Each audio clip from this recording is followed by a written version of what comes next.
ಸಂಪೂರ್ಣ ನ್ಯೂಸ್ಗೆ ಸ್ವಾಗತ. ಇದು ಈ ಕ್ಷಣದ ಹೆಡ್ಲೈನ್ಸ್. ಶೃಂಗೇರಿ ಅಂಚೆ ಮತ ಎಣಿಕೆಯಲ್ಲಿ ಬಿಗ್ ಟ್ವಿಸ್ಟ್. ಬಿಜೆಪಿಯ ಜೀವರಾಜ್ಗೆ ಭರ್ಜರಿ ಗೆಲುವು. ವೋಟ್ ಟ್ಯಾಂಪರಿಂಗ್ ನಡೆದಿದೆ ಎಂದು ಕಾಂಗ್ರೆಸ್ ಆಕ್ರೋಶ. ದಾವಣಗೆರೆ ಬಾಗಲಕೋಟೆ ಬೈ ಎಲೆಕ್ಷನ್ ಫಲಿತಾಂಶಕ್ಕೆ ಕೌಂಟ್ ಡೌನ್. ಮತ ಎಣಿಕೆ ಸುತ್ತ ಬಿಗಿ ಪೊಲೀಸ್ ಬಂದೋಬಸ್ತ್. ಯಾವ ಪಕ್ಷ ಯಾರಿಗೆ ಗೆಲುವು ಅನ್ನೋದು ನಾಳೆ ಡಿಸೈಡ್. ಬೆಳಗಾವಿಯಲ್ಲಿ ಬಾಂಬ್ ದಾಳಿ, ಜಿಲ್ಲಾಸ್ಪತ್ರೆ ಮೇಲೆ ಸ್ಫೋಟ, ದಿಢೀರ್ ಸದ್ದು, ದಟ್ಟ ಹೊಗೆ, ರೋಗಿಗಳ ಕಿರುಚಾಟ.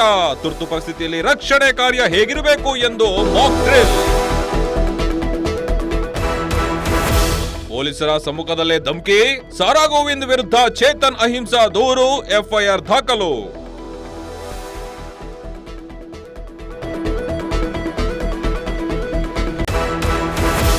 ನಂಬಿಕೆ ದ್ರೋಹಕ್ಕೆ ಬಲಿಯಾದ ಸುಂದರ ಸಂಸಾರ. ಅಕ್ಕನ ಮಗನ ಅಕ್ರಮ ಸಂಬಂಧಕ್ಕೆ 3 ಬಲಿ. ಕುಣಿಗಲ್ ತಾಲೂಕಿನ ಆಲ್ಕೆರೆಯಲ್ಲಿ ಘಟನೆ.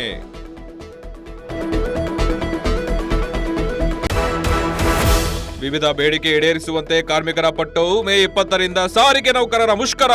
ಅನಿರ್ದಿಷ್ಟಾವಧಿ ಪ್ರತಿಭಟನೆಗೆ ಕಾರ್ಮಿಕ ಸಂಘಟನೆಗಳ ಕರೆ. ಇದಾಗಿತ್ತು ಈ ಕ್ಷಣದ ಹೆಡ್ಲೈನ್ಸ್. ನಿರಂತರ ಸುದ್ದಿಗಾಗಿ ನೋಡ್ತಾ ಇರಿ ಸಂಪೂರ್ಣ ನ್ಯೂಸ್.